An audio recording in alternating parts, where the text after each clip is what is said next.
The road home in 1814 sounded like forgiveness. Bells, hooves, and the roar of a people who had taught themselves to fight in the years he was away. Madrid spilled into the streets as if the city itself had unlatched. Flowers hit the carriage like soft verdicts. Old men wept. Girls climbed fountains for a better look at El Deseado. The word restoration moved from mouths to banners, and the air, so long disciplined by occupation and ration books, filled with the giddy belief that returning the body of a king would return an era, and an era would return order. Ferdinand learned quickly how a crowd's love feels against glass. He lifted his hand the way etiquette requires and let the noise spend itself on the surface of the carriage. Inside, the old arithmetic ticked. Doors, distances, faces that lingered too long on details. Yet he understood, he truly did, that Spain wanted a miracle equal to its suffering. He believed, as men formed by ritual often do, that miracles can be achieved by repeal. He would start by removing everything added in his absence, as if history were paint that could be stripped back to a more authentic grain. 2 papers met him as soon as congratulations ended. The first was a manifesto from absolutist deputies, the so-called Persians, who praised strong kingship in prose that smelled of incense and cold iron. The second was a document already breathing in the country's lungs, the Cádiz Constitution of 1812, drafted while cannons rehearsed counterpoint, tested in sieges, and sung to the tune of Viva la Pepa. It spoke of sovereignty lodged in the nation, of deputies who were not furniture, of press that did not bow in every paragraph. The miracle Spain had made without him looked to Ferdinand like an insult to everything a king is taught to be. On May 4th, with a flourish as ceremonial as a coronation, he nullified the Constitution and each of the Cortes decrees as if abolishing clauses could abolish experiences. The parchment cracked like frost under boot. Councils dismissed, presses muzzled, assemblies told to become audiences again. The Inquisition, which the Cortes had sent to its doctrinal grave, blinked in the light like an institution waking from a nap it had not meant to take. Censors rubbed their hands dry and reached for blue pencils. The palace, relieved to find its familiar vocabulary restored, admired the neatness of reversals. If liberty was an edict, so was order. The first weeks of the ominous decade, ominous not because thunder rolled, but because it did not need to, took on the rhythm of undoing. Juries grew shy. Jails learned new names. Priests who had blessed the 1812 parchment in whispered relief returned to homilies in which obedience rhymed with piety. Clubrooms closed. Cafes listened to themselves listening. Songs changed key. A state cannot refill its square with silence without pouring silence into a great many living rooms. Spain obliged. The people remembered their gift for patience. The government remembered its gift for surveillance. To say that Ferdinand ruled only by fear would be wrong. He ruled by a mixture of gratitude and grievance that, for a while, felt like stability. Gratitude, because many Spaniards, exhausted by improvisation and ruin, wanted a face to bow to. Grievance, because those who had risked their lives for a nation without a king were not easily persuaded to forget the taste of agency. The persecuted were not legions, but the example of persecution travels quicker than its practice. Men who had argued in Cádiz now argued in kitchens, or not at all. The press became a mirror, taught to reflect a single face. And yet, beneath the marble of state, the old machinery resumed its private hum. The first orders he signed were not only for councils and prisons, they were for artisans. Couriers galloped toward Germany and Italy with discreet commissions for articles suitable to delicate domestic arrangements, and a seasoned agent took ship east to the Ottoman world, whose craftsmen knew how to give leather the memory of water and silk the strength of contrition. Physicians, some of them new, many of them rehearsed, were summoned and told in the grammar of sovereignty what needs had survived exile unaltered. A room was cleared, another was redrawn. A drawer was assigned for bottles, labeled in a hand, that had learned to be steadier than hope. Thus, restoration declared itself in two registers at once, decrees that put a country back into rows, and devices that put a marriage back onto rails. Budgets felt the double demand. Spain was rag-thin. Its American colonies rattled, its roads pocked, its treasury a stagecoach with loose screws, yet gold leaf found its way to cushions and hinges, to marital furniture whose invoices hid beneath the line items for palace repairs. No one misread the ledger. Ministers who had kept a nation alive on substitutions and wits watched real money go to the only problem that the king seemed to believe must be solved first. He took audiences with veterans from Zaragoza and Talavera and rewarded them with the language of fathers, loyalty, sacrifice, the crown's love for brave sons. He then dismissed them to meet with doctors about arrangements that would dignify the crown by producing a child. He understood succession as a kind of public charity, a future distributed to the poor by the mere existence of an infant. He could not be persuaded that institutions might do the same work more reliably than cradles. Women, who know how politics and privacy braid together in palaces, recognize the pattern. The search for a second wife acquired the speed of an edict with a fuse. Trials of the heart were irrelevant. Trials of the womb were everything. Reports circulated with a frankness that offended courtiers until they learned to call frankness prudence. This duchess had proved fecund by age 19. That princess had borne sons without peril. This widow had recovered robustly from childbirth. The king's agents learned to ask, without blushing, the questions midwives ask quietly. The person gradually disappeared beneath the portfolio. News from abroad arrived like weather. The Bourbon Restoration in France. Vienna's Congress, knitting the map with thread pulled from old uniforms. Rumors of Wellington's polite indifference to futuristic constitutions. Ferdinand heard it all and took from it the comfort absolutists are entitled to. The age, for a moment, wished to sit down and stop inventing itself. He believed he could make that desire a law. The police learned the names of printers the way quartermasters learn the names of muleteers. A few trials, carefully staged, carefully spare, taught the three necessary lessons: that a sovereign returned by providence does not brook discussion, that the line between sedition and satire is the king's to draw, that mercy, when it arrives, is more frightening than punishment, because it implies you have something to trade. Loyalists found preferment with the same mathematics that had once soured Ferdinand's childhood. Proximity breeds standing. Standing breeds access. Access breeds the illusion that history can be arranged by the seating chart at supper. He read reports about the Inquisition's activity with an attention that was less bloodthirsty than managerial. He wanted order, not bonfires. He preferred the clean hum of censorship to the messy spectacle of punishment. The Holy Office's rehabilitation gave him the signal mechanism he liked best: preemption.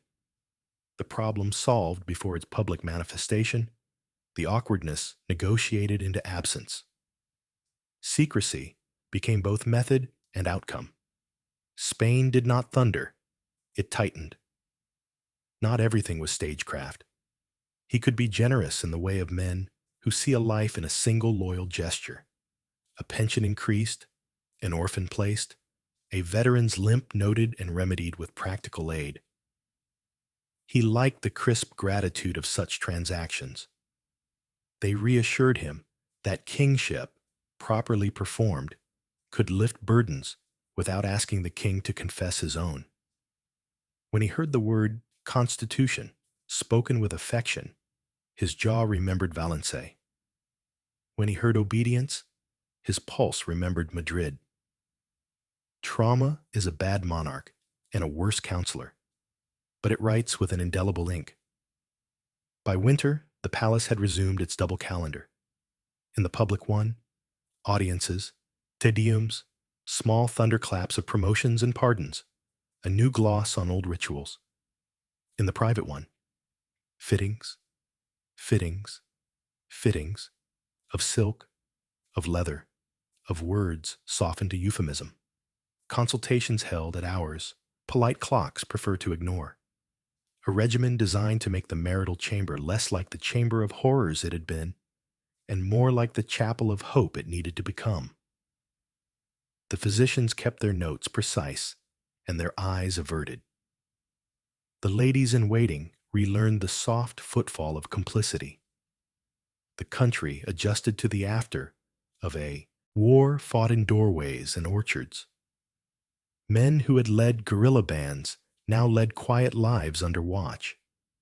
Widows learned how to weave without husbands. Priests who had seen their sanctuaries turned into forts returned their sanctuaries to silence. Taxes climbed carefully. Roads were patched where they must be. A powerful weariness settled over the peninsula like evening mist. In such climates, a ruler might have tried the gentle genius of letting people breathe. Ferdinand tried the tidy genius of tightening bolts. None of this was yet catastrophe. It was prelude to the crack that comes when a country remembers it has a second weather system inside it. Already, whispers crawled back into coffeehouses. Already, a young officer, reading smuggled pamphlets, concluded that the king he had cheered wanted his cheering, not his speech. Already, in villages that had hammered together their own councils during invasion, the memory of agency glowed like a coal. For now, the couriers sent east and north returned with samples. The physicians affirmed they could moderate as far as Providence allowed, and the council table grew crowded with dossiers of eligible brides whose fertility was measured like grain yield. The name María Isabel of Portugal began appearing with a neatness that suggested inevitability rather than choice. In the antechambers, the upholsterer's apprentice perfected a seam no one would praise aloud, and the treasurer moved coins from columns labeled public to columns labeled palace repair. And the chaplain practiced the blessing for a marriage bed that would need all the blessings church and art could supply. A restoration had been achieved, of forms at least. Whether Spain could afford the substance of those forms would be the story of a decade that insisted on calling itself ominous. The king, who had survived humiliation by becoming exact, believed exactness could domesticate a nation the way it had domesticated a room. He did not yet suspect how far a room could reach into a country, and how many people, remembering the years when there was no room to ask permission from, would try to reach back. The name kept appearing on the council table as if it had been there all along. María Isabel de Braganza, Portuguese, 19, dutiful, with the reliable health of a princess, raised in a house that understood survival. Reports emphasized the practical virtues first: piety, composure, evidence of fertility in the family, then added the softer promises of a temperament unlikely to provoke storms. Portugal's court had lived for years with one eye on the Atlantic and the other on London. British habits of bookkeeping and Anglican tidiness had brushed even Catholic corridors. Ministers liked the implication of order. The marriage promised neatness across borders, and they hoped inside rooms where neatness had never held. Arrangements moved with the speed of hunger called policy. An envoy rode down the Tagus Road with a portfolio of compliments. Another returned with portraits whose varnish made the bride's features look calmer than any person's features ever are. Negotiations sliced through the small decorums, pausing only long enough to let dignity catch its breath. The royal upholsterer was summoned to a side chamber, and his assistant began, without being told, to lay out swatches and leathers the palace kept in a locked cabinet for commissions that never appeared on the public ledger. The physicians, 2 veterans, 1 new, were asked the exacting question they had expected since the day of Restoration. Could they moderate the circumstances enough to make marriage more like sacrament than surgery? The wedding day in 1816 wore its happiness like brocade. Madrid remembered how to cheer. The girl from Lisbon, dark eyes, steady chin, received the roar with that curious serenity some young women possess when their fate has been narrated to them since they were old enough to know the names of saints. Her letters home, carefully phrased, spoke of gratitude and the wish to be useful. She had been told, across too many afternoons of religious instruction, that usefulness is the royal synonym for love. She believed it because belief makes the path smoother for everyone who must walk it with her. The ceremony went as ceremonies go, Latin and lace, a sea of faces choreographed into deference, an altar that pretended nothing could be untidy in front of it. The bride curtsied, the groom bowed. The archbishop's hands rose and fell with the gravity that tells a nation what has just been bound cannot be easily unbound. 100 pens skittered the same words to 100 foreign capitals. Stability has been cemented.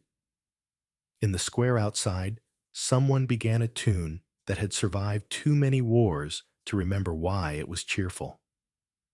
Night comes to palaces on tiptoe, then shuts the door like a judge. The ladies in waiting did what their mothers had taught them to do, and their grandmothers would have recognized, prepared a room to receive a sacrament. Linens, low light, water for washing, prayers whispered as if sound itself might bruise. Then, the East's change in air that precedes an order. 2 valets with the faces of men who know they carry unwelcome truth announce the customary preparations, the things, the articles, the supports. The words were as careful as the objects were explicit. The bridal party had been briefed in outline. Reality hates outlines. The first sight is not a philosophy. It is a shock.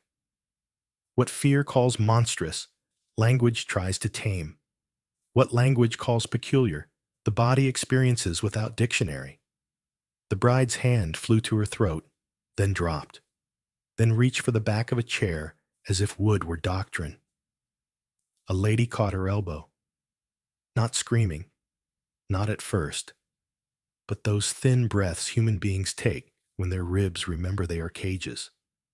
The prince, who had trained himself for this moment with the same discipline he brought to prayer and signatures, did not rage. Rage has witnesses. He stood in the posture of a man who has learned to suffer by correcting the angle of a candle. Physicians were summoned, not theatrically, not with panic, but with the brisk mercy professionals use when a room is sliding.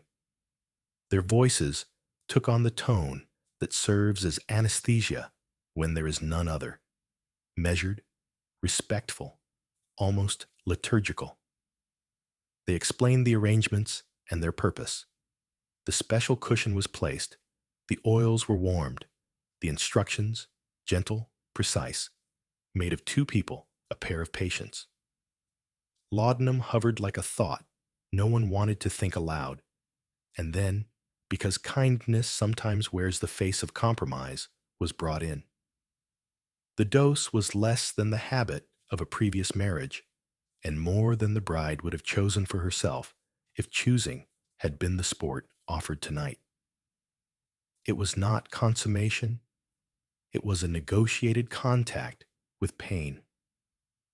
There was a noise, sharp, involuntary, that carried into the corridor and lodged in the heart of a chambermaid who would never again speak of the wedding night as if it were a stanza in a poem.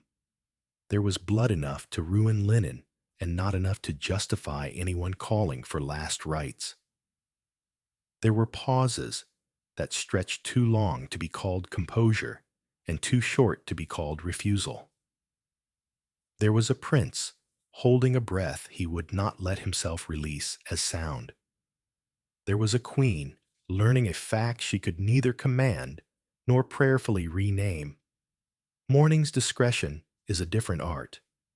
Women with steady hands turned disaster into order. Sheets replaced, bottles stoppered, curtains replated, faces taught the day's expression. The official notes carried the usual vagueness. The royal couple retired in health. A priest blessed a room that held no respect for euphemisms. The city, which is always kinder to a new queen than to a second wife when the first died young, laid flowers without knowing what had happened a dozen yards from their singing. The pattern set quickly, because palaces cannot bear unpatterned hours. Attempts were scheduled with the same bureaucratic tenderness given to councils. The physicians rotated so that no single witness might accumulate too much knowledge. The laudanum measured itself, as all powerful things do, by inching forward while insisting it stood still. The bride, whose virtues had included conversational brightness and a curiosity about paintings, found sentences drifting out of reach. It was not merely fear, it was the exhaustion that follows repeated encounters with a boundary no one can move. She began, court watchers noted, to flinch when certain footfalls sounded in the corridor. Her laughter, once an easy currency in rooms that respected tact, grew scarce. If the first marriage had taught Ferdinand to fear humiliation, the second taught him to fear contempt. He could tolerate terror in others. Terror admits the existence of danger, and therefore of dignity in surviving it. Contempt. He imagined it in a glance, invented it where it did not exist, felt it in the overcareful tone of women who loved their mistress, struck him as a verdict. He responded, as he had always responded to verdicts, by tightening.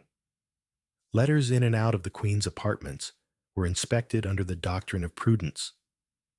Food was tasted not because anyone had threatened poison, but because suspicion was a salve he could administer without asking another's consent.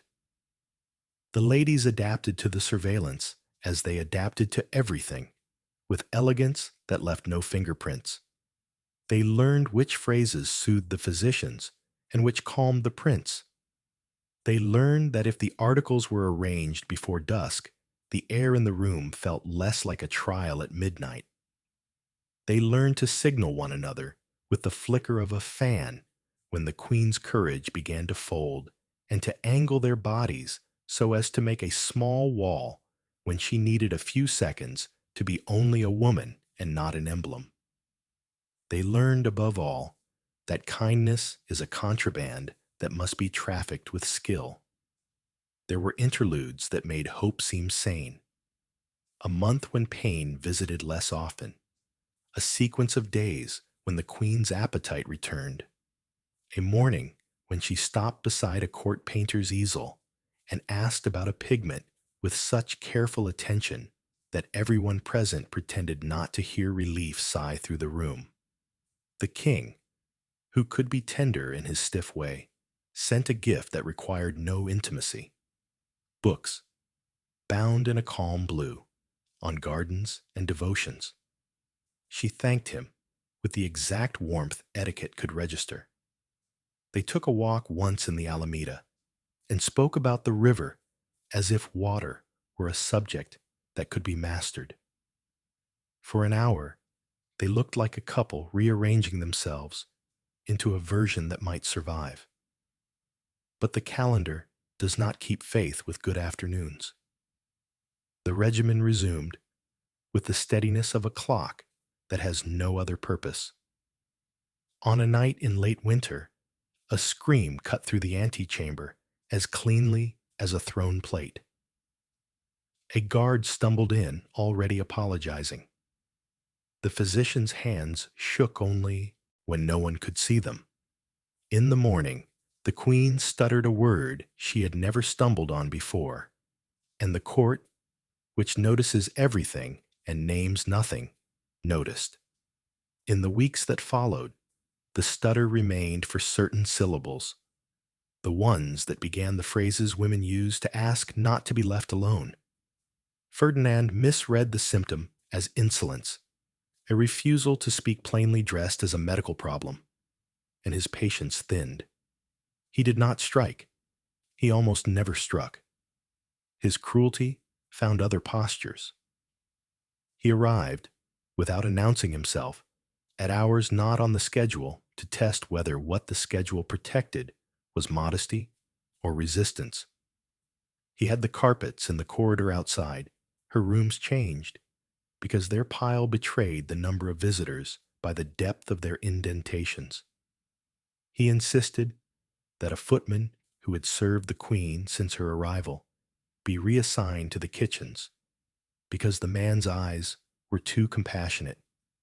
He slept poorly, and like men who sleep poorly, believed the world owed him steadiness. The physicians drafted a memorandum, unsigned, that recommended reducing frequency and increasing privacy.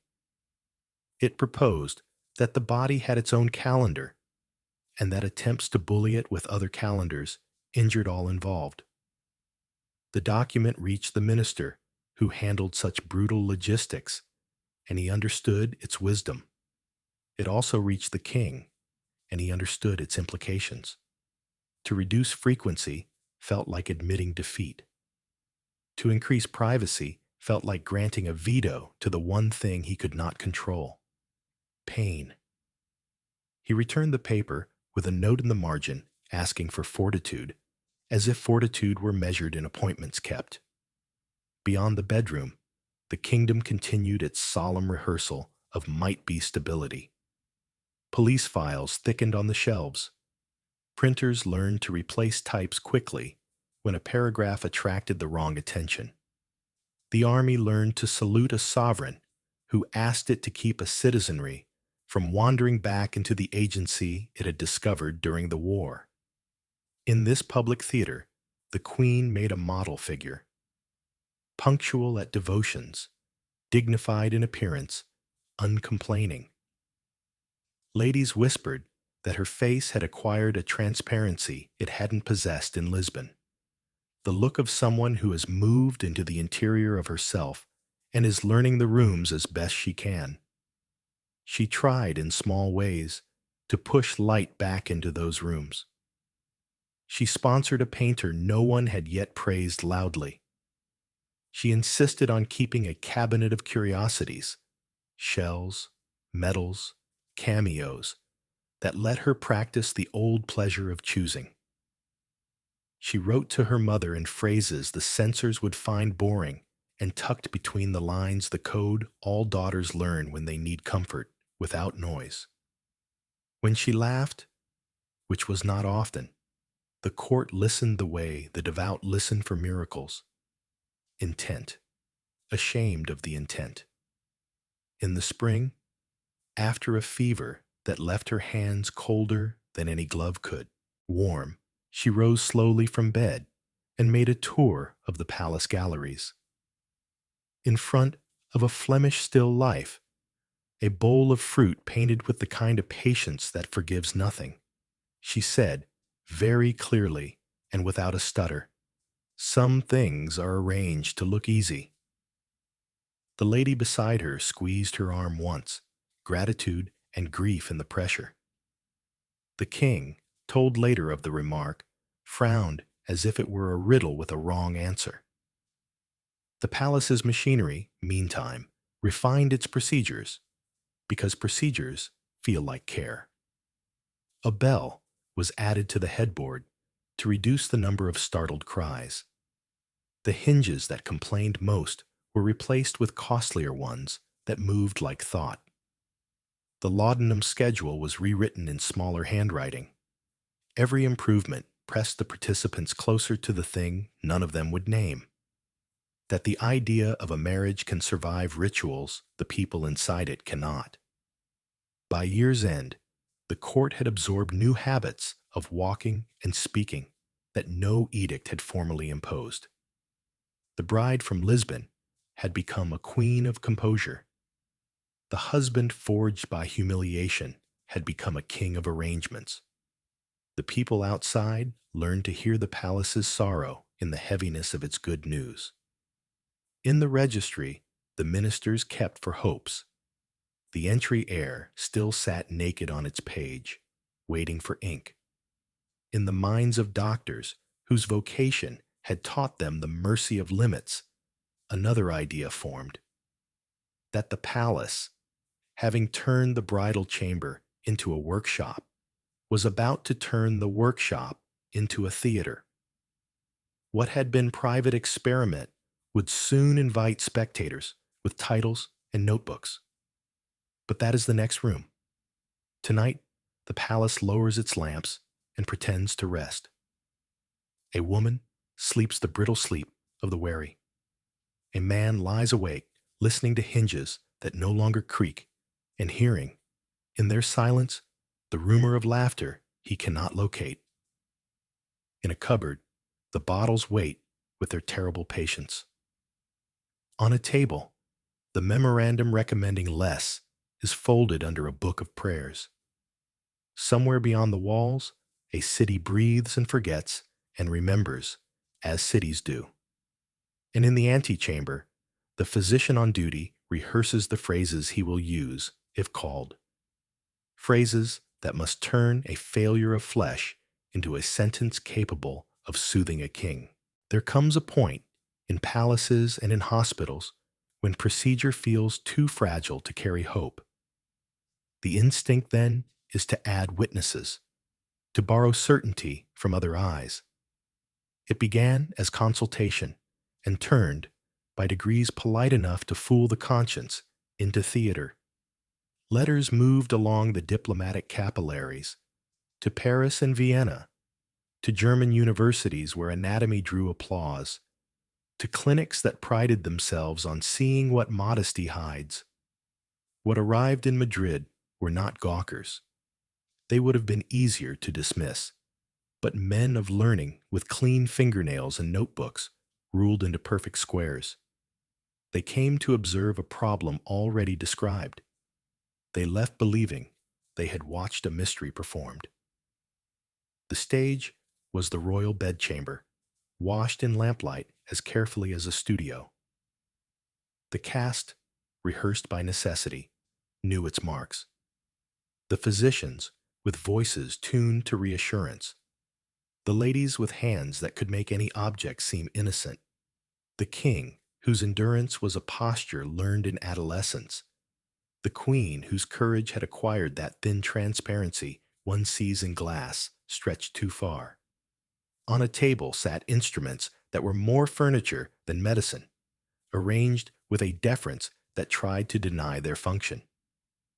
The foreign anatomists stood at a courteous remove, eyes lowered until invited, pens ready. Even their pens were tactful. They scratched the paper as if apologizing for existing. If shame announced itself, it did not do so with tears. It arrived as formality.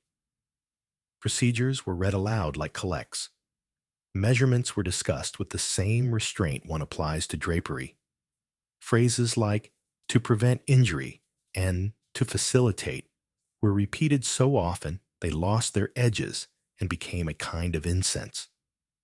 The visitors nodded gravely, as men do when they believe sincerity absolves intrusion. Afterwards, they recorded their impressions in a vocabulary that stretched dignity to its limit: malformation, curvature, disproportion, extremity, tender manipulation, failed Congress. 1. Gifted with a cruel neatness, appended a diagram as clean as an architectural plan. And then, perhaps ashamed of his own exactitude, covered it with a sheet of paper before he sealed the packet. Outside that room, the surveillance state learned its steps in time with the medical theater. The same impulse, if we see more, we can control more, taught ministers to summon censors with the officious mercy of pharmacists. The Inquisition, returned from its bureaucratic grave to function as a clearinghouse of conscience, opened files whose titles now included a new species of sin: slander of the royal marriage. Men and women found themselves questioned about metaphors.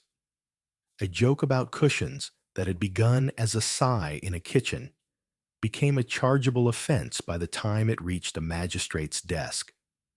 Priests were told to guard against novelty from the pulpit and indecency in the confessional. Both words seemed, uncomfortably, to point toward the same palace. Architecture learned these lessons too. Carpenters were called not for balustrades or balconies, but for passages and apertures. A door that had always required 2 turns of the key now required 3. A corridor that measured 20 steps now measured 21.5, to allow an alcove where a guard might stand invisible in profile.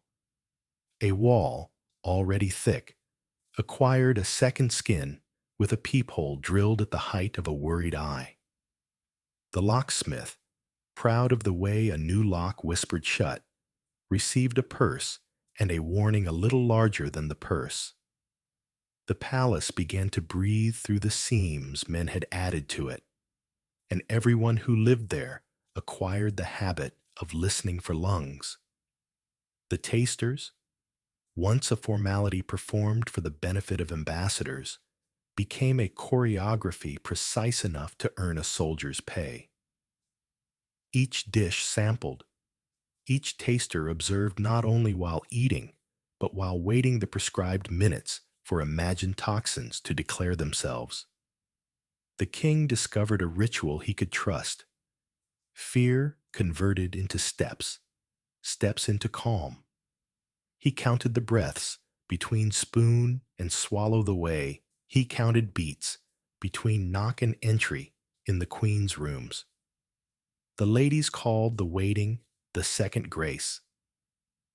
In a ledger somewhere, a secretary copied the cost of this grace into the wrong column and created a deficit that would, months later, require a village to pay an extra tax on salt. Whispers about the medical theater slipped past curtains meant to keep them in. A coachman saw the case of instruments arrive at an hour when instruments should sleep. A laundress recognized a stain that linen presses cannot persuade to forget. A junior physician boasted, drunk and ashamed, of the presence of a German whose name came wrapped in footnotes. In cafes, the word anatomists acquired a smirk. In sacristies, it acquired a frown. The palace responded as it had learned to respond. More files, more eyes, more substitutions of euphemism for explanation. What could not be named in public had to be punished in private, and punishments that hide invite their own theater. Meanwhile, the queen, whose humanity had become the one fact no memorandum could domesticate, thinned. Not in soul, in appetite, in sleep, in the willingness to pass doorways, unafraid. Physicians call this a nervous condition, when they are being gentle, and terror when they are not. Some mornings she woke speaking clearly, serene as a woman who had negotiated with God. Some mornings her voice felt caught on barbs. Words arrived haltingly and left her cheeks flushed with a shame that belonged nowhere except in someone else's throat.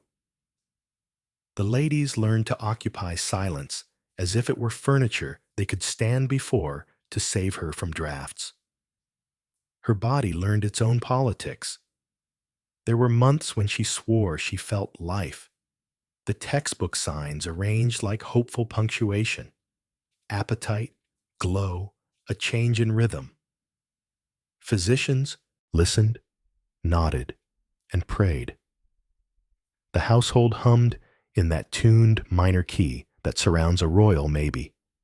Then, with a cruelty that seemed deliberate only to the despairing, the signs withdrew. Phantom, one doctor wrote, hating the word even as he used it. The king took these episodes personally, anger braided with a superstition he could not fully confess. That disdain, whether imagined or real, altered the very chemistry of her womb. He paced the antechamber during these episodes as he had once paced another prisoner's garden in Valencia, and ministers learned to postpone decisions that required a mind not drilling holes in oak with worry. The theater did not stop. A Frenchman, with the courteous certainty of Paris, proposed a revised sequence of preparations. A Neapolitan, whose hands shook when he thought no one watched, suggested breathing techniques collected from sailors. A German submitted a paper whose footnotes multiplied like ivy and recommended the simplest thing of all: leave them alone. This last counsel was the one least acted upon. Power, especially when wounded, prefers intervention to patience. Interruptions continued, scheduled and unscheduled. A night might be left undisturbed, and then, in a show of will, disguised as routine, entered by men who believed duty gives permission to cross thresholds hearts have barred. Beyond the palace walls, the country learned the cost of this inward vigilance. Printers whose only crime was a long sentence found their presses confiscated for maintenance. A bookseller discovered that inventory can be seditious. A colonel whose courage had been pronounced admirable at Talavera discovered that courage is not a license to sip opinions like brandy in a public room. Files multiplied, and with them the kind of mistakes files breed. The wrong tailor questioned, the wrong maid dismissed, the wrong priest transferred. Each error left a resentment. Resentments organized themselves into silence, and silence into conclaves where young men with ink-stained fingers taught each other to read the law as if it were a confession. Inside, the palace's new architecture of watching began to fold back on itself. A guard, posted too long at a corridor peephole, saw the king's eye there at an hour when sovereigns should sleep, and the sight infected him with a superstition he could not shake. A lady, crossing a passage known for echoes, caught a fragment of a prayer that contained her name and understood that private devotions had become another branch of intelligence. A physician, summoned to the Queen at midnight, met a secretary leaving the same door at the same hour, and realized the notes he wrote were being read before the ink cooled. Even loyalty begins to look like performance when the stage has no footlights. The Inquisition's inquisitiveness, make no mistake administrative rather than spectacular, spread to the corners of domestic life. Husbands and wives were asked whether they had repeated or embellished rumors about the royal chamber. Neighbors were asked whether a neighbor had asked them the same question. The net did not need to catch many fish. It needed only to make a lake wary of ripples. In parish registers, baptisms and weddings began clustering at hours that kept families away from one another's gossip. Children learned, before they memorized catechism, that topics have borders patrolled by men with paper badges. And still the records grew. Sketches folded into envelopes, memoranda initialed and reinitialed, protocols revised and then revised back when a failure made revision look like blame. In one such paper, a physician finally wrote what courage had prevented him from writing earlier. That observation is not care. He meant the medical theater. Ministers read it as a critique of their surveillance. Everyone felt accused. No one admitted to understanding the sentence. The annotation in the margin, perhaps the king's, perhaps a minister's, asked simply, "And if we stop watching, what remains?" What remained were two human beings and a nation tethered to them. On a night when the season turned and the palace smelled briefly of damp stone and orange peel, the queen dreamed she was walking through rooms without walls. She told a lady in the morning, and the lady, who had dreamed of villages without police, kissed her hand as if to bless the coincidence. The king spent the same night awake, counting the seconds between the first taster's spoon and the seconds, practicing steadiness in a world that would not stay still. Dawn arrived like a truce neither trusted. By spring, the foreign anatomists had returned to their lecture halls with their tidy diagrams and their pained sympathies. The palace kept its drawings under lock and revised its protocols yet again. Spain, in her streets and kitchens, adjusted her talk to the new weather and waited. A court can run on theater and surveillance for longer than a conscience believes possible. It can even look like government. But in the files there began to appear, next to the memoranda, on articles and arrangements, packets labeled with a different threat.